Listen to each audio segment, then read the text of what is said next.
Bienvenidos, Fright fans, and welcome to the horror show. I'm Jaime and Fuego. I'm Cecil, Laird. And I'm Marcia Parker, and today we're doing a review on Alien 3. This is the continuation of our marathon saga, watching all the aliens. Absolutely, for the lovely anniversary date of LV April 26th. Yeah. Or National Alien Day, as everyone around the country is calling it, right? Yeah, it's been tons of fun, and we're going through all 4 films, and we have come to numero tres, because we're actually going to be watching the second one at the Phoenix Film Bar later tonight, which we're very stoked about. But number 3 is the name of the game, right, Marcia? Yep.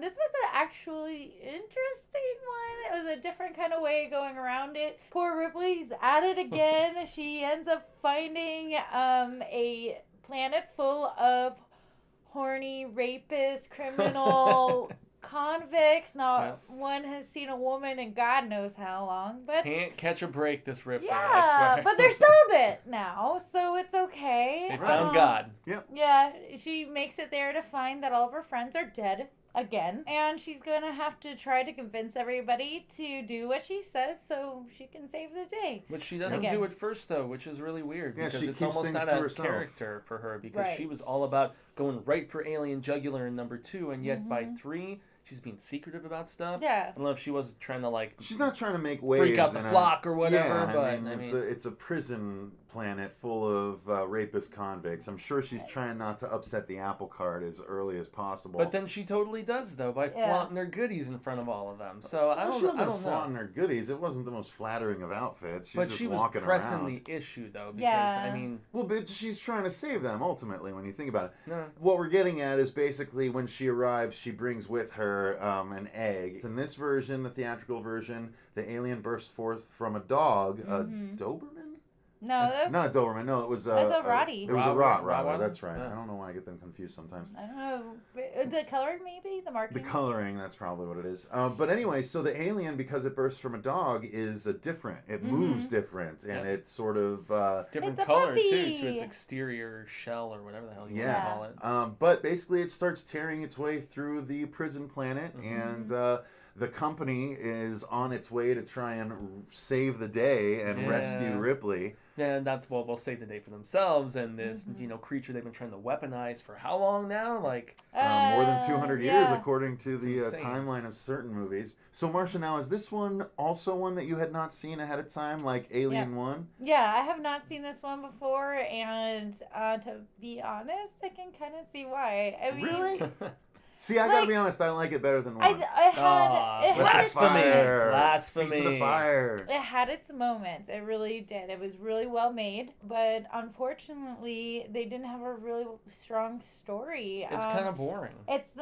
You're talking mid-arc here, and she's not even herself most of the movie. Yeah. She does everything kind of opposite what she had been carrying herself in the previous for the first 2 movies. Yeah. So it kind of bothered me that they kind of changed her character up a little bit to be this like weird, like, I'm gonna have sex with you so I don't have to tell you what's happening, and not trying to say we need to get the out of here because I know exactly what's about to happen. We're all gonna die. You know? There was an essence of naivety and denial that made 0 sense. I don't know if it was like her messed up from more cryogen sleep or whatever, but I mean, I think she just was acting out of character. She was not trying to upset the apple cart in this convict planet by shouting. She didn't want to be the boy who cried wolf by shouting alien without proper evidence and stuff like that. And there was a queen on that ship, though, Well, but they didn't know that. So she did, though. No, I know, but they don't even... Who knows if they believe her that there was an alien species, period. You know what I mean? And they don't, when she finally gets around to talking about it. So that's the thing. It is pretty much agreed upon by fans everywhere and us, including myself. While I like this movie definitely more than they did, it's not because of the story. It's not because of how they did Ripley. It's not because of how they did in Ripley's Friends, who we all know and love from Aliens. If you can get past the story, and Fuego, you even agreed with this, the directing, the movie is still beautifully shot and really interesting to watch. And David Fincher's debut. Yeah, and the way I looked at it was, it ended up playing, and I kind of realized why I liked it as a teen growing up. It plays sort of like a creature slasher movie. Mm-hmm. It's who's going to get it next.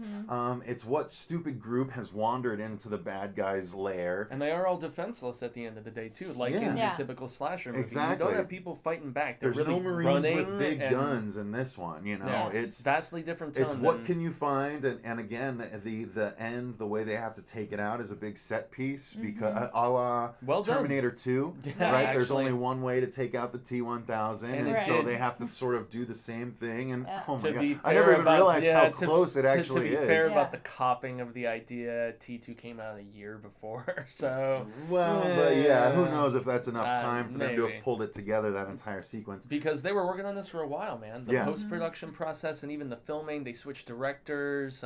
The original writer ended up getting booted as the director. David Fincher was brought in. It was a mess. He disowned the film eventually, saying it just wasn't his vision that he wanted.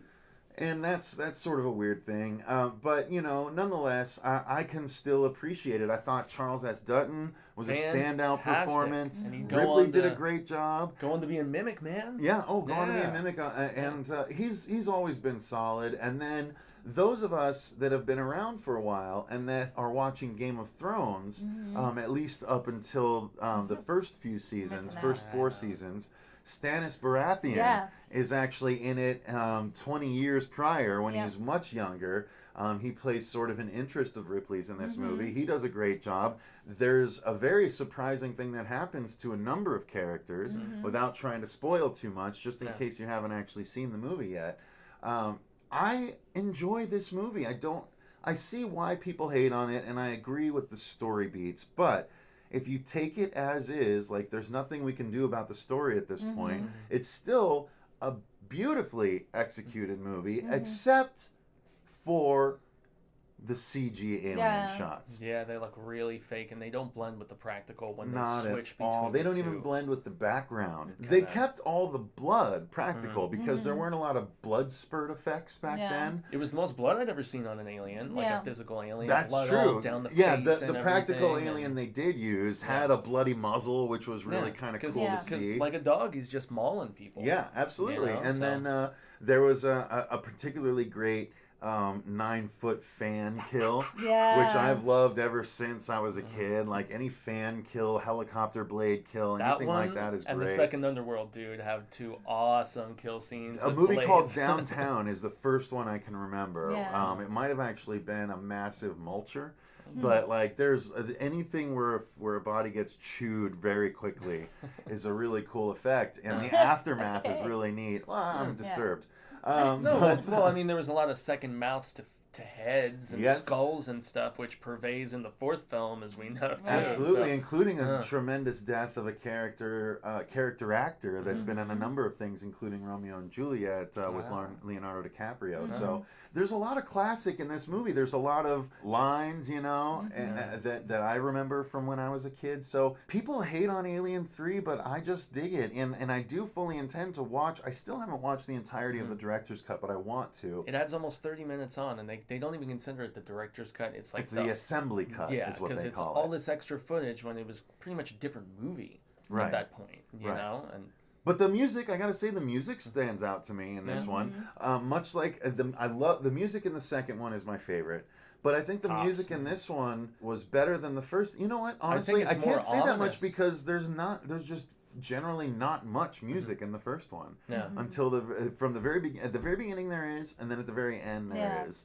But I don't think there's a whole lot of music in the middle of Alien. But Alien 3, they made it almost as prevalent, but it was a lot of like you know, I'm not going to bother trying to mimic, but blaring, like you know, like horns, like a yeah, thing, and very, very ominous, just singular bursts of one oddly pitched note. So you guys, are there any final thoughts on Alien 3? I think we've covered it pretty well at this point. Yeah, I mean, I like I said, I enjoyed the movie. I just don't think it was that strong, and I think the reason why it wasn't strong was because the story arc didn't match the other 2 movies. Yeah, they made a lot of odd choices. Yeah, it was kind of a step back for me compared to the second film, where I felt like, you know, for a sequel, bigger and better and, you know, more explosions and craziness, and this was like taking a step back to that really confined and almost like feeling claustrophobic tone. And and all that stuff. But I think they did it in a way that was closer to my horror heart than Alien 1 was, because it felt there was more so like a much more straight up gore. horror film. That It first did. Alien film feels like a sci-fi film. Right. Alien 3 feels like a creature horror movie. film. It feels like a straight up creature movie. Yeah, Exactly. and which as everyone that's a fan of the horror show knows, creature movies are my absolute favorite in the horror genre. Yeah. So All those guys it were... shouldn't be surprising that I like Alien 3 more than 1. Yeah, but all those guys were cannon fodder for me. I mean, they were all Yeah. I'm fine with that. head-shaved white guys, and I'm I didn't fine with that. recognize a lot of them. I and, honestly I mean, wasn't a fan of the Alien itself.